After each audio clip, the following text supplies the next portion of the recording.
Thanks for tuning in to the Football Talk Squadron. I'm Dutch, and this is our post-National Championship episode.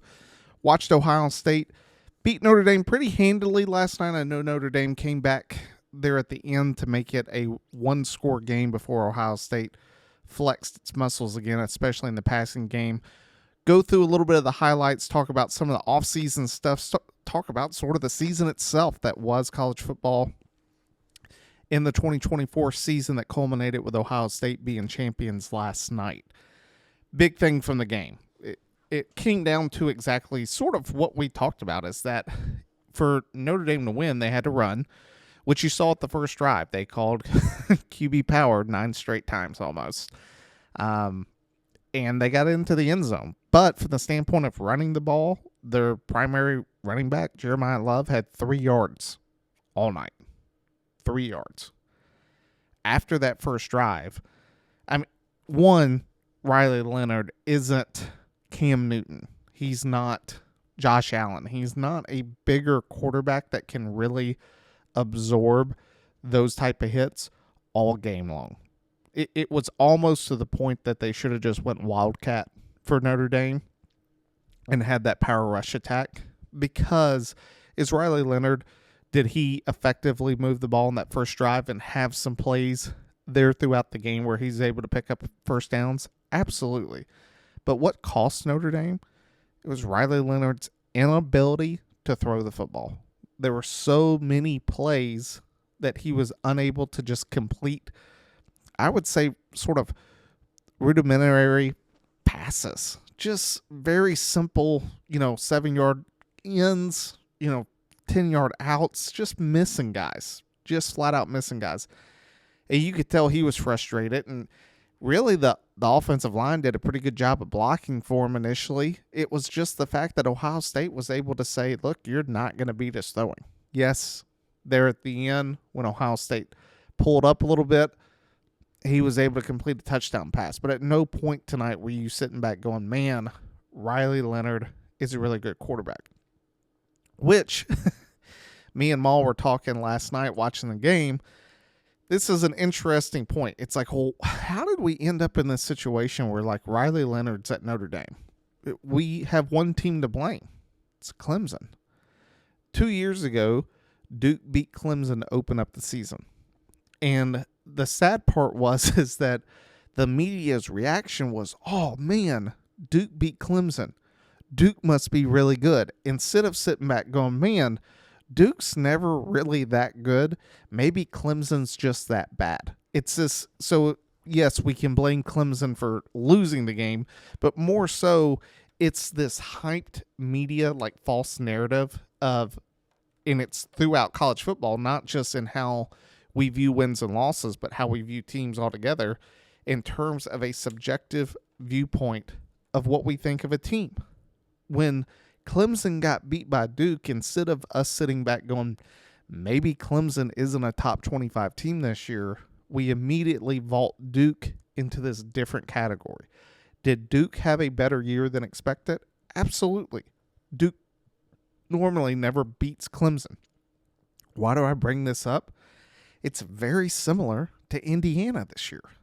Indiana had a great year for Indiana. By all means, they won 11 games before the bowl, before bowl season. This is just regular season. Their one loss was to Ohio State. And when you sit back and look at it, you go, man, if you heard that as an Indiana fan, you're like, we had a really good season. If I was to tell you, do you think Indiana's a top 10 team in the nation without any context of what happened this year, if I was just to tell you, hey, Indiana went 11-1, they got blown out by Ohio State, here was the score, here's the other teams they played, what do you think? Do you think Indiana's a top 10 team? I'd argue that a lot of you would, say, well, who are the other teams? But on its face value, you probably would sit back and say, I don't think Indiana's a top 10 team. I'm not trying to take anything away from Indiana in terms of their accomplishments of being better than they usually are. But the idea that success, because other teams who are usually more dominant, poor performing seasons, that doesn't justify it. Not, i.e., Michigan. Like, let's think about Michigan. Michigan was the defending champion last year. It became very apparent into this season that last year's Michigan team versus this year's Michigan's team was dramatically different. Michigan was a bad football team this year. They could not throw. They had a lot of problems with the quarterback position. You sit back and you look at the game against Texas. Texas looked utterly dominant. Michigan lost to Indiana. Michigan lost to teams that Michigan usually doesn't lose to. And also, Michigan, especially in that Texas game, got manhandled, which is dramatically different than from last year. I say all that to say, when you sit back and you look at, well, how do we get to this national championship game? It's, there was this, was Riley Leonard, did he execute the game plan as they needed to? 100%. But Notre Dame, from a standpoint of being offensively capable of going against Ohio State, isn't there. And to prove that point, they really haven't been there. Why does Notre Dame keep sort of getting humbled in these huge games against really good talent? Notre Dame's failed to produce skill position players, especially at the position of wide receiver in the NFL for the past few decades. You go back, the last Heisman Trophy winner's Tim Brown in the 80s. Since then, name, Notre Dame wide receivers. The best one in terms of that actually played in the NFL, Golden Tate, possibly. You have Chase Claypool, who also looked really well, or did really well at Notre Dame. Really fell off a map, after a few seasons at Pittsburgh, and then has just bounced around the league, really being a practice squad player. Kyron Williams has done well from the positioning of running back with the Rams. But from the standpoint of Notre Dame having this immense talent on offense, Notre Dame hasn't had it. It showed up last night. It was the reason they could not compete with Ohio State. And the other reason they couldn't compete, if you took a look at the defensive line of Notre Dame, especially on the ends, it was staffed by two guys that, especially when you looked at the defensive tackles versus the ends, easily close to 100 pounds. Anywhere from 50 to 100-pound difference between your tackles and your ends. And the ends looked like middle linebackers. They could not beat Ohio State's tackles in the pass rush game, nor in the run game when trying to set the edge. Ohio State really had their way with Notre Dame's defense last night. And so what was Notre Dame forced to do? They had a blitz. And when you blitz, if they get through that blitz, it's game over. We saw it time and time again. They left Jeremiah Smith, Emeka Egbuka, and other guys on Ohio State's, outside guys, one-on-one in coverage. One-on-one. Jeremiah Smith. You look at the end of the game, what sealed it? Both wide receivers were on one-on-one. And he threw up a 50-50 ball. It wasn't even in stride. Jeremiah Smith's just that good of a player that he absolutely torched that corner off the line of scrimmage. Even though that guy was giving him 10 yards of cushion, he still got left in the dust. Ball was underthrown, but it didn't matter just because of how far away Jeremiah Smith had pulled away from that Notre Dame defender. Ohio State was able to run the ball really well, which is sort of weird in terms of did Judkins have good runs? 100% had that 70-yard run that almost resulted in 6. But Will Howard really ran the ball well. They manhandled Notre Dame's defensive front. For as well as Notre Dame had played defensively for most, especially in the playoffs this year, really poor tackling, unable to stop the run, unable to get pressure. You do those things, it's going to be a long day, combined with the offensive inefficiencies of Notre Dame. The game wasn't close. Let's be honest. Notre Dame went down and scored. Ohio State rips off first 3 straight drives, 3 straight touchdowns. The game was clear that Ohio State was by far the better team. When the game was really in hand, Notre Dame attempted a comeback, to which Ohio State, when they finally stopped running the football and they just said, look, we're getting one-on-one coverage, we're going to take a shot and trust our guy to make a play, they immediately put Notre Dame right back out of the game. Immediately back out of the game. The turnover really helped Notre Dame sort of stay in it. But from the standpoint of, was it a game last night? No. Ohio State was clearly 100% the more dominant team all night. Period. Dot. Which, for this sort of is the transition away from the game into the season. If there's something to be said about the season, I think is a good summary of the season. It is that Ohio State won. And what I mean by that is we knew going into the season that Ohio State had a $20 million roster. Did they go out and get some guys? Yeah, they got their quarterback, Will Howard. They got their safety from Kansas State. They go out and get Caleb Downs, their safety from Alabama. They added some pieces around the football. They even pulled Alabama center, Seth McLaughlin, who had tore his Achilles. The offensive line still, really played well even in his departure. They get Judkins, running back from Ole Miss. They went out and got some pieces. They spent some money in those acquisitions. But where Ohio State also spent a fair amount of that $20 million was keeping the pieces at Ohio State. You may sit back and Ohio State fans are going to be like, no, those guys weren't leaving no matter what. They're loyal. I'm here to tell you that's false. Are there some guys out there who wouldn't leave Ohio State? Yes. But I'm here to tell you that money talks. It's an old AC/DC song. If you sit back and you think that a player is so committed to a university that he's going to pass up on making an extra $500,000 to $1 million the following season by going to a different university, you're dead wrong. You're dead wrong.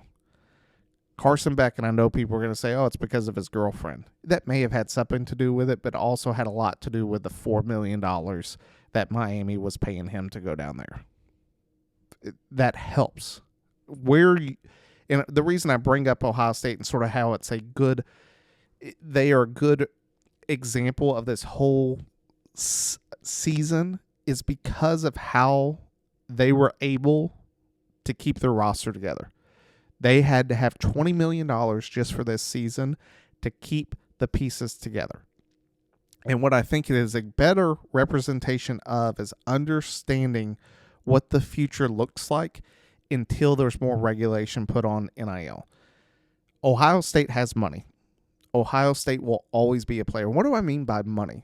I'm here to tell you that Ohio State will always outpace Alabama. They'll outpace LSU. They'll outpace Georgia. They'll outpace every single school in the SEC except for one, and that's Texas.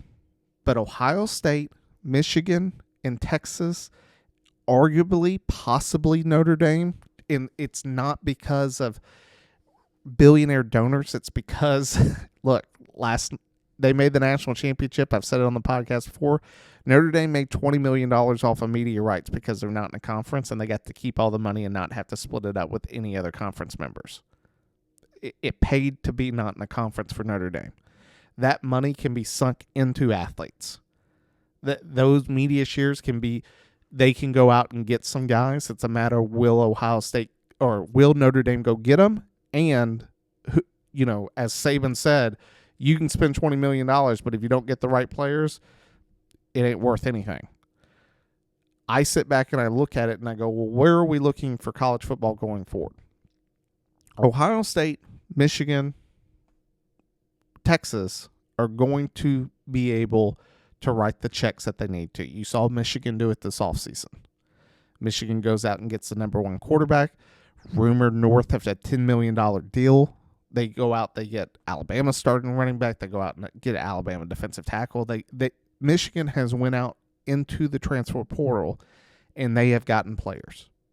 They've gotten a lot of players. I think more importantly, though, is watching how these bigger programs keep players. They're going to have to keep their players. You look at Georgia. Georgia's a prime example. We just talked about Carson Beck. Is Carson Beck a good QB for the NFL? In my opinion, no. You've heard us rant about him a lot. However, when you take a look between Carson Beck and Stockton, who would have played better against Notre Dame? My argument would have been Carson Beck. Yes, he probably turns the ball over a little bit, but from the ability to throw the football, from just a throwing standpoint of who's more accurate, who's able to take better shots, who do I think gave them the better chance just with arm talent was Carson Beck. He left Georgia. Georgia right now has Stockton on the way. I don't know who's the next quarterback in the wing, if they have someone else, if they're going to go hit the portal. Who knows what's going to happen? But in terms of being able to keep players, that's going to be the name of the game now. It's not just about going out and acquiring talent. It's keeping your own talent in your house. It's difficult to do. And it's going to be difficult for Ohio State. It's going to be difficult for Michigan. It's going to be difficult for any team because at the end of the day, yes, they may have billionaire donors. They don't have a billionaire budget. And what I mean by that is year after year after year, you don't have it. The good news for Ohio State, and this should be just music to their ears, you justified the spending. You spent $20 million. What did you get out of it? You got a national championship. The guys that are out there recruiting donors, asking donors to give, they have a direct correlation. You spent this money. You gave us this money. We told you that this was important for us to compete, and look what it got you. It got you a national championship. Here we are again asking for your future financial help. That it is a great selling point for those type of financial recruiters for the University of Ohio State because they were able to prove it. You look at Texas A&M from a few years ago, they went out and said, hey, we need money. We need to get this number one class. They got a number one class. What happened? They went 5-7, didn't make a bowl game, and all that class is pretty much gone. I think they have one or two players still left on the roster, but most after that first year were gone. Jimbo's fired, and the money dried up. Texas A&M has money. The only school in Texas that Texas A&M really can't compete with is Texas. If both of those schools want a certain player, and it's a bidding war, Texas is going to win. Texas has the billionaire donors that they can make Texas A&M shut up.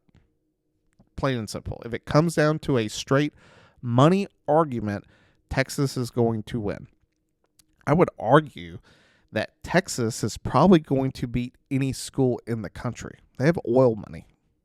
Like, you ever seen an oil rig? You ever think about like how much money it takes to just pump oil out of the ocean or out of the ground? They have it. Texas has the money to compete with anyone if they want to. It's just a matter of if they want that player and someone else does, Texas is going to win. If it's just a strictly monetary, argument, which is where we're getting into this offseason with NIL. And it's where we've been for the past few seasons. And I'll change the tone with the NIL to just say this. The Big Ten has now won back-to-back national championships. Michigan, Ohio State. You look at the future of next season, who's the two favorites? It's Texas and Ohio State. Michigan, I'm sure, is up there right now. I know that I took a look at Bama. Bama's down to like 12th or 15th. I say that we're going to see. It's funny because for so long we had Alabama and people hated it. And they're like, we need more diversity. And we're looking at what has just happened and we're like, oh, finally we're getting more diversity. It never really changed diversity. All it did is it just switched which group you consider diverse. Instead of it being the SEC, it's about to be the Big Ten. Texas will still compete. Texas will have, success. But from the standpoint of two major powers being Ohio State and Michigan and possibly Penn State, then you have Phil Knight money at Oregon. Those schools are going to continue to be head and shoulders above everyone in the SEC outside of Texas. How long does the SEC let that last? And that's not me saying that, oh man, this is so messed up. It's more, this is just, You want the answer to anything? Follow the money. It's going to change. If you think that the SEC is going to sit back and just be like, we can't compete financially because we don't have billion-dollar donors, there's nothing that we can do about this, so we're just going to let it happen. False. Now, there are some things coming down the pipeline that I think are going to dramatically affect NIL outside of the regulations of the NCAA, and what I mean is by court of law. So one of the big things that just came out a few weeks ago was the circuit judge passed a ruling that said NIL is financial help for student athletes. Thus, it falls under Title IX, meaning that it has to be equal. So what does that mean? If Michigan gave a quarterback $10 million, then they also now have to give $10 million to female athletes that same year. It has to be equal across the sexes at a university. How does that last? Where does that go? Do I think that there's going to be loopholes to that? 1,000%. And it has nothing to do with women's sports. Has nothing to do with that. What I'm here to tell you is that if you think that it's a donor, that I gave $10 million for this person, I have to now give $10 million to pay for, in addition to that, to pay women athletes at the university to be able to get this one player. I have to spend double now. It's not going to happen. They're going to find their loopholes, but it is a problem in terms of how we're seeing money being spent, and it's something that universities, I don't think, have yet to grapple with. And when those lawsuits start coming down the pipe, it will be interesting to see how they respond. The other article that just came out is Wisconsin is trying to stop one of their players who's already transferred to the University of Miami from going. They are saying that he is contractually obligated to play for Wisconsin because of his NIL deal, which, if you go back to the beginning of NIL, the NCAA came out and said that it cannot be contractually binding. You cannot have a contract that says a pay-for-play model. Can't have it. So how does that work out in the court system? Where do we see that going? What you have seen in the court system is the NCAA bow the knee to student athletes repeatedly. I told them all this last night. We were talking about it. The easiest example of a real world example where this has already played out is the PGA versus Live Golf. Live Golf started suing the PGA, started taking them to court repeatedly. And finally, the PGA folded. Why? Live Golf is backed by who? The Saudis. They have not just billions, they have trillions. If the Saudis want to take it to court, if Live Golf wants to take it to court and keep dragging it to court, even though they think they may lose, but by doing so, they'll drain the PGA dry, that's exactly what they were going to do. And Saudi Arabia said, or not Saudi Arabia, the PGA said enough. Like, we're not competing against this anymore. You guys win. You guys win. The NCAA's done the same thing. They've done the same thing. They stop cases against transfer portals. They stop cases against NIL deals. You look at Vanderbilt's quarterback who said, hey, I'm suing the NCAA because I don't believe that my JUCO college should count. They lost that. And they've now just said anyone that fell into that category, you're good too. They didn't even have to compete in court. Why? The NCAA has a limited budget. I know that you sit back and you see billions of dollars of, ads, marketing, all these other things that go into it that the NCAA gets a percentage of, but it's not an expendable fund when you think about thousands and thousands and thousands of court cases by each and every student athlete that's trying to argue their point that the NCAA now has to fight. It's unsustainable for the NCAA to do so.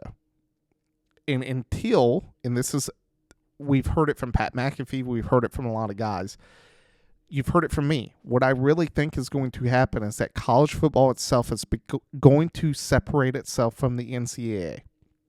They are going to become a college version of the NFL. And what do I mean by that? They will have a commissioner.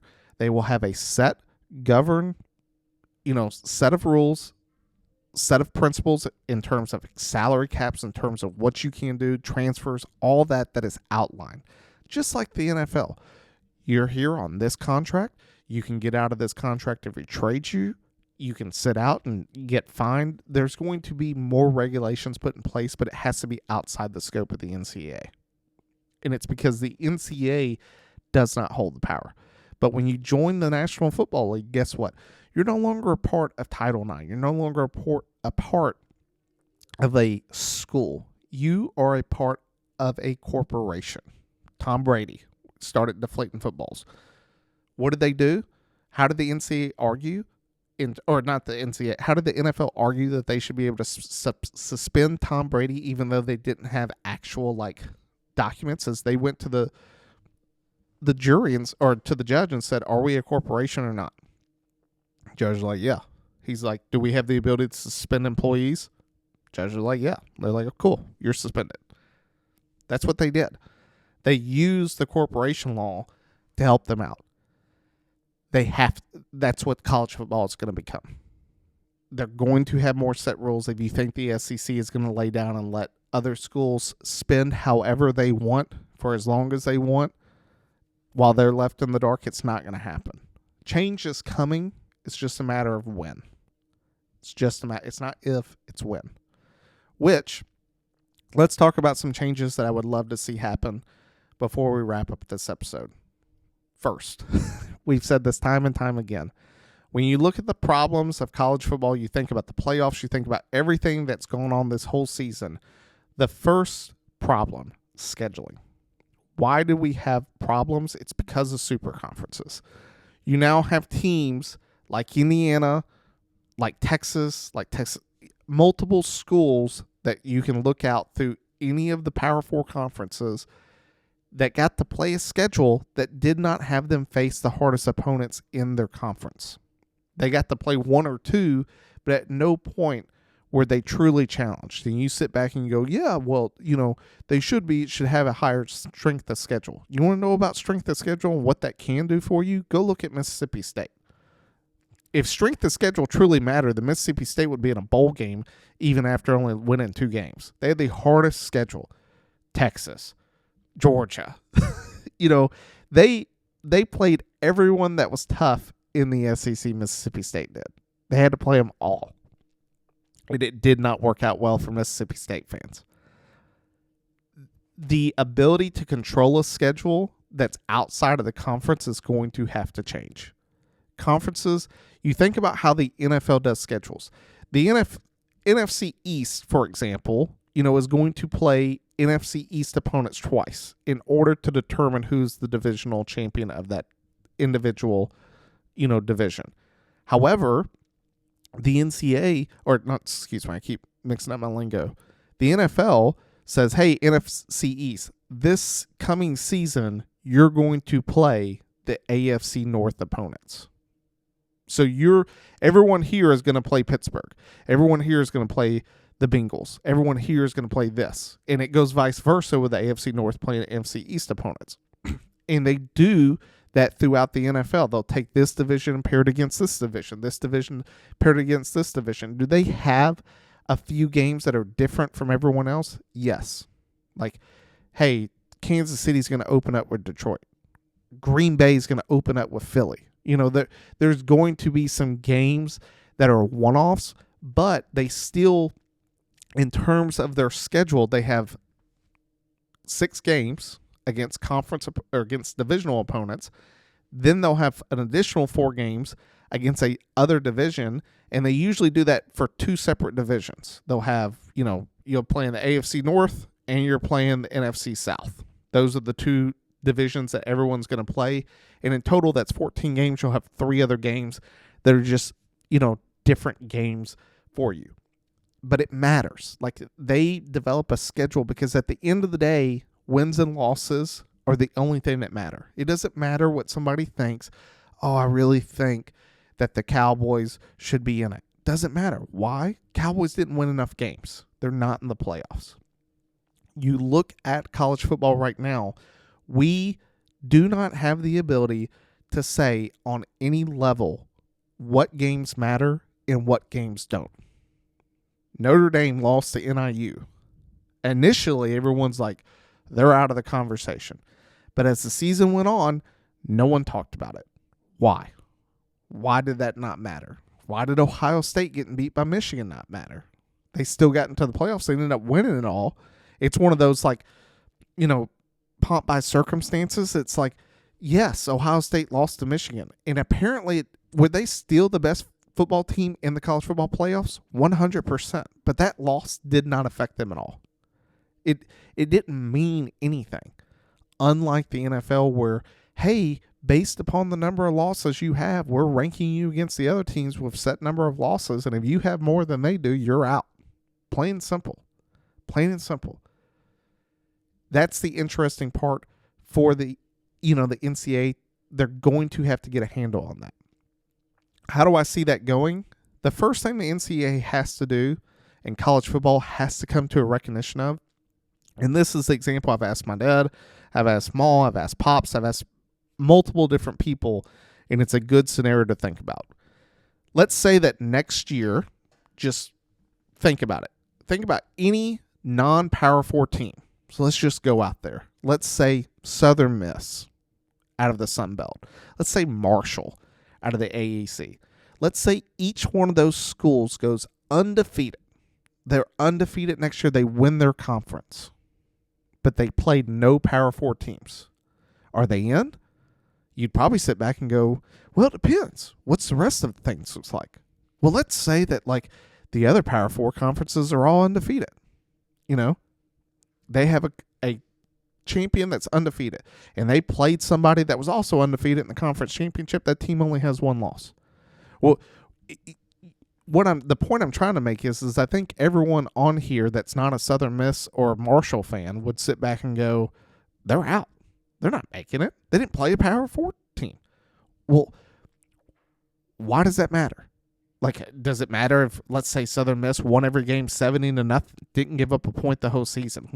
When does it start to transverse what Indiana did this past season? Indiana won 11 games, but they got blown out by Ohio State. Are you telling me that Indiana's wins against Purdue and against Northwestern are better than any win that Southern Miss would have in the Sun Belt? Is that what is that the argument that just because they were a Power 4 opponent, it matters more? Just like the SEC. Are you telling me that Georgia's win against Mississippi State, who only won 2 games last year, means more than any win that a non-Power 4 school has in its own conference? Because if that's the case, then what the NCAA needs to do is just say flat out, you guys aren't making the national championship picture. You're not playoff eligible. There's nothing that you can do outside of the Power 4 having a really down year and you going undefeated that maybe you sneak in the back door. That's it. Because if everyone in the Power 4 plays really well and it's really competitive, you're not making it. And until we have it, what's funny is that's the way that it is right now. No one wants to be honest about it. No one wants to sit back and go, look, I don't care what happens next year. UNLV, Air Force, Army's undefeated, playing Notre Dame. They only have one loss. They get blown out just like Indiana did. But at no point did you hear anyone arguing for Army to get into the playoff. Like, think about that. Why is that? Why was their loss to Notre Dame so bad that they weren't, viewed as competitive, but Indiana was after getting blown out by Ohio State? Why? And it's more about, it's not those two teams independently. It's more like they're just the conduit to the argument. They are just the pieces that fit that narrative, that give the ability to have the conversation that you sit back and go, well, why is that happening? Which I sit back and go, scheduling has to change. Here's a proposition. And I love this proposition. I have to give it up to a buddy of mine. He gave the best intro to a college football season that I've heard since. It's something that we've talked about, which is that bowl games should be not played at the end of the season. They should be played for the first game of the following season. Think about it. In next season, you would have 2 opponents that finish sort of similar, and Michigan and Alabama start the season off. They get to play one another. Now, think about it. You have this historical context in terms of last season. How did these teams finish? They beat some opponents. Michigan beat Ohio State and Alabama beat Georgia, but at no point were they really good. Now they get to play one another, and now with a new season, you can immediately say, okay, either Alabama or Michigan's better than the other. You get that immediate satisfaction in having that go off. You sit back and you look at other bowl games, whether it's just like Liberty having to play in years past, Liberty playing Oregon. Beginning of the season now, you have the best team from the previous year in a non-Power 4 school that didn't make the playoff having to play, a Power 4 team. You get to either say Liberty's for real because they started off the season by beating Oregon, or Oregon just absolutely boat raced them. Liberty's no longer, they're not getting talked about. They're not competitive with these other schools. You get that built. Now, what my buddy said, which I think is amazing, I watched the bowl games, and guess what? Is there hype for some bowl games? Yes, but at the end of the season, fans are just sort of fatigued from it, and they don't want to go watch their team who barely squeaked into a bowl game and have to travel all the way down there to do it. Even the Alabama-Michigan game, when you sit back and you look at the stands, upper deck wasn't filled. Middle deck wasn't really filled either, especially after the rain. People who lived close went to the game, but the game by no means was sold out. Now, vice versa, you look at this season when USC played LSU in Vegas, guess what? The game was sold out. It made money. My buddy's recommendation is that instead of having the Chick-fil-A Bowl to open up the season that honestly I would argue no one really cares about, the opening game of the season should be the Pop-Tart Bowl. People were hyped up about the Pop-Tart Bowl this year, and I honestly couldn't even tell you the two opponents that played in it. I still can't, but I can tell you about those mascots, ripping the aluminum foil packaging off themselves. That's all I saw on TikTok for that whole week was just man, the Pop-Tart Bowl is lit. That's the type of energy you need to begin the season. College football needs to increase its marketability. How do they do that? You need to have more people watch games at the beginning of the season. You start the bowl games at the beginning of the season. There's way more hype.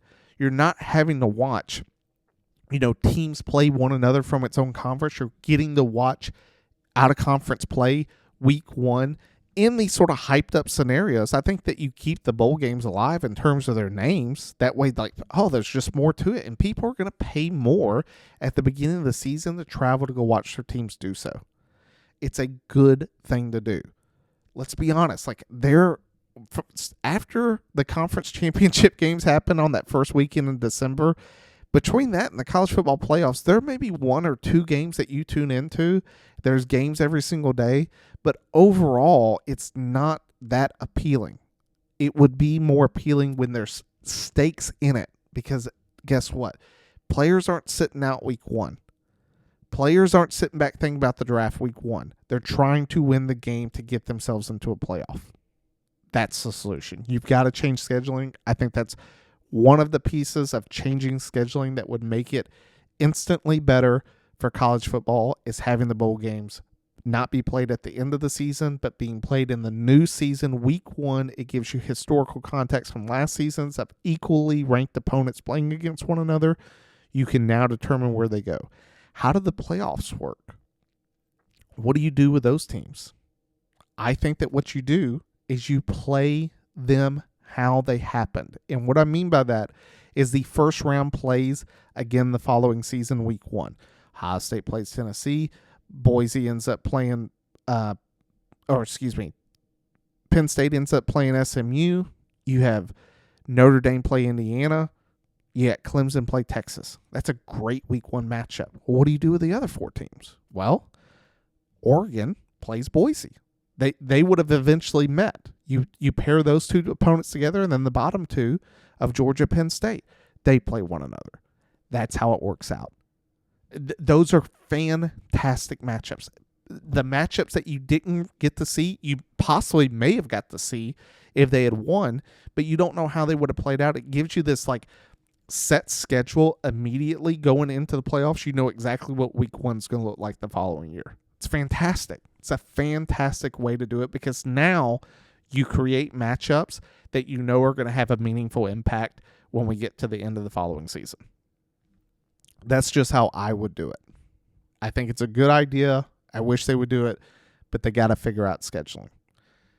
The second thing is, we've already talked about it as we're getting towards the end of this episode, is NIL and where money comes from and how it's spent has got to be addressed. Until we figure out, hey, how does spending work? And what I mean by that is, do we have a cap? Can we just spend however we want?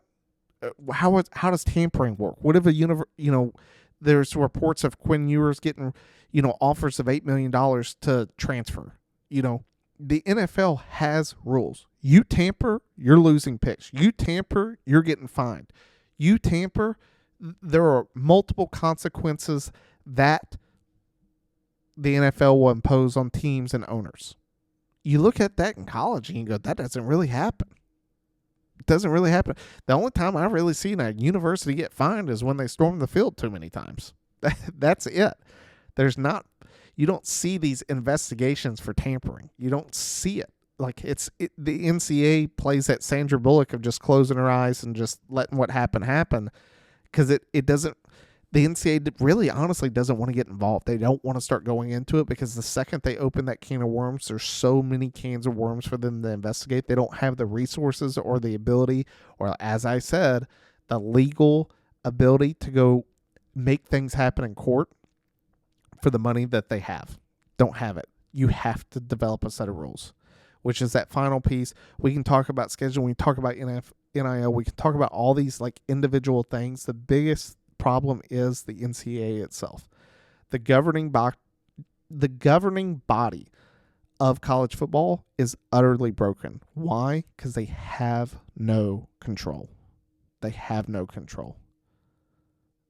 The NCAA has historically, time and time and time again, made very poor decisions. And they make decisions that you sit back and you look at and you're like, why did they do that? That doesn't make any sense. That has been the NCAA the whole time. They have no power. They think they have power, but every single time it gets tested, the NCAA has shown they have no power. Until college football separates itself from that and has a governing body with set rules, everything is governed and there are set consequences. There are abiding doctrines that make it to where everyone is playing on the same sheet of music. College football is broken. It's still fun to watch. I'm always going to tune in. The games are fun to watch. I appreciate it, but until they sit down and say, here's the rules, here's how we're doing things, these are the things that matter, here's how we're going to, separate ourselves as a sport and make this something that's going to last forever, the NCAA is going to continue, especially in terms of college football, it's going to continue to get worse. It's going to continue to have these waves where it's not so diverse. It's just the schools that can spin will continue to spin and continue to get the majority of talent. The others are going to be left in the dust. And until the NCAA can figure that out, it's going to be a bad deal for all. That wraps up the 2024 season. This offseason, we'll probably get into it. I know there's a couple conversations I've led on about the podcast and me and Maul having. We'll get on to those. We'll get those out going into the offseason. After this, we'll get the division or the conference championship games predictions recorded for the podcast and get those up as well. But I do thank you guys for tuning in to the 2024 season with the Football Talk Squadron. I do appreciate your guys' time. Time to pull chalks. We'll see you next time.